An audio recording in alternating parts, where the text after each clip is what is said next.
Lecture du deuxième livre des martyrs d'Israël. En ces jours-là, 7 frères avaient été arrêtés avec leur mère. À coups de fouet et de nerfs de bœuf, le roi Antiochos voulut les contraindre à manger du porc, viande interdite. L'un d'eux se fit leur porte-parole et déclara « Que cherches-tu à savoir de nous ? Nous sommes prêts à mourir plutôt que de transgresser les lois de nos pères. » Le deuxième frère lui dit, au moment de rendre le dernier soupir, « Tu es un scélérat, toi qui nous arraches à cette vie présente.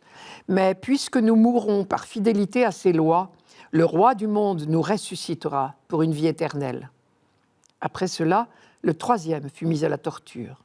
Il tendit la langue aussitôt qu'on le lui ordonna, et il présenta les mains avec intrépidité, en déclarant avec noblesse « C'est du ciel que je tiens ces membres, mais à cause de ces lois, je les méprise, et c'est par lui que j'espère les retrouver. » Le roi et sa suite furent frappés de la grandeur d'âme de ce jeune homme qui comptait pour rien les souffrances. Lorsque celui-ci fut mort, le quatrième frère fut soumis au même sévice. Sur le point d'expirer, il parla ainsi « Mieux vaut mourir par la main des hommes quand on attend la résurrection promise par Dieu, tandis que toi, tu ne connaîtras pas la résurrection pour la vie. » Ce texte marque une étape capitale dans le développement de la foi juive. C'est l'une des premières affirmations de la résurrection des morts. Nous sommes vers 165 avant Jésus-Christ, en un moment de terrible persécution déclenchée par le roi Antiochos Épiphane. Il était très certainement mégalomane et voulait être révéré comme un dieu.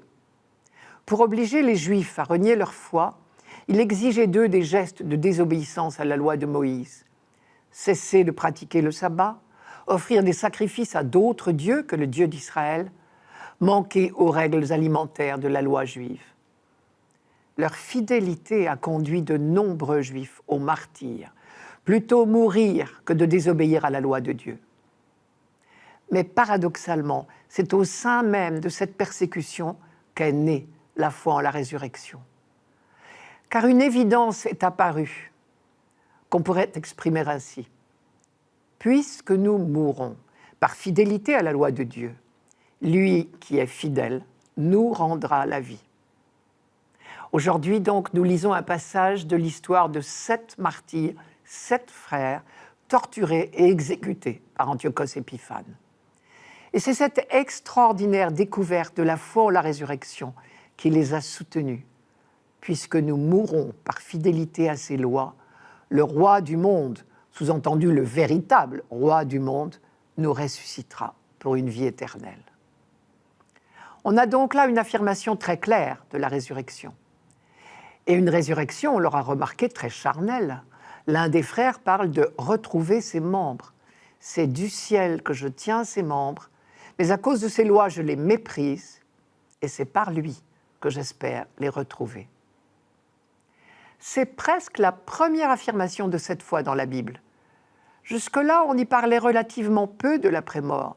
L'intérêt se concentrait sur cette vie et sur le lien vécu ici-bas entre Dieu et son peuple, ce lien qu'on appelait l'alliance. Pour dire autrement, on s'intéressait à l'aujourd'hui du peuple, au lendemain du peuple et non au lendemain de l'individu. Après la mort, le corps était déposé dans la tombe, couché avec ses pairs, selon la formule habituelle. Et on pensait que seule une ombre subsistait dans le Sheol, lieu de silence, de ténèbres, d'oubli, de sommeil. Et c'est donc au IIe siècle seulement que la foi en la résurrection a été formulée en Israël. Des prophètes comme Isaïe ou Ézéchiel avaient préparé le terrain en affirmant très fortement la fidélité de Dieu. Mais jamais ils n'avaient envisagé une véritable résurrection des hommes. Chez Ézéchiel, par exemple, la fameuse vision des ossements desséchés, au chapitre 37, ne parlait pas de résurrection individuelle, mais du relèvement du peuple d'Israël. Isaïe, lui, avait annoncé « Dieu fera disparaître la mort pour toujours. Le Seigneur Dieu essuiera les larmes sur tous les visages, et dans tout le pays il enlèvera la honte de son peuple », au chapitre 25 d'Isaïe. Mais on peut penser qu'Isaïe ne parlait pas ici de la mort biologique, mais de la mort spirituelle que représente le péché et qui est effectivement la honte de son peuple.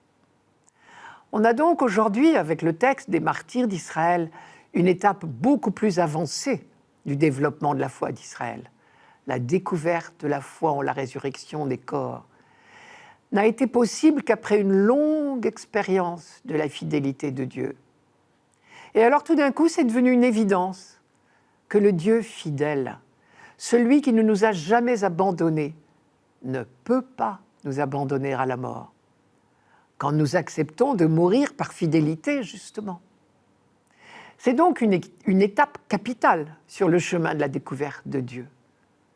Mais seulement une étape provisoire, qui sera à son tour dépassée. Pour l'instant, on envisage la résurrection seulement pour les justes. Ceux qui sont morts de leur fidélité à Dieu, le Dieu fidèle les ressuscitera. C'est ce que dit le 4e frère. Mieux vaut mourir par la main des hommes quand on attend la résurrection promise par Dieu. Tandis que toi, Antiochos, tu ne connaîtras pas la résurrection pour la vie éternelle.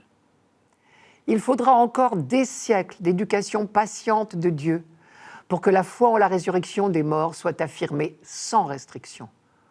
Aujourd'hui, nous l'affirmons dans le « Je crois en Dieu », les Juifs aussi d'ailleurs. J'attends la résurrection des morts et la vie du monde à venir. Eh bien, cette affirmation, nous la devons, entre autres, à ces 7 frères anonymes du livre des martyrs d'Israël qui sont morts en 165 avant Jésus-Christ, sous Antiochos Épiphane.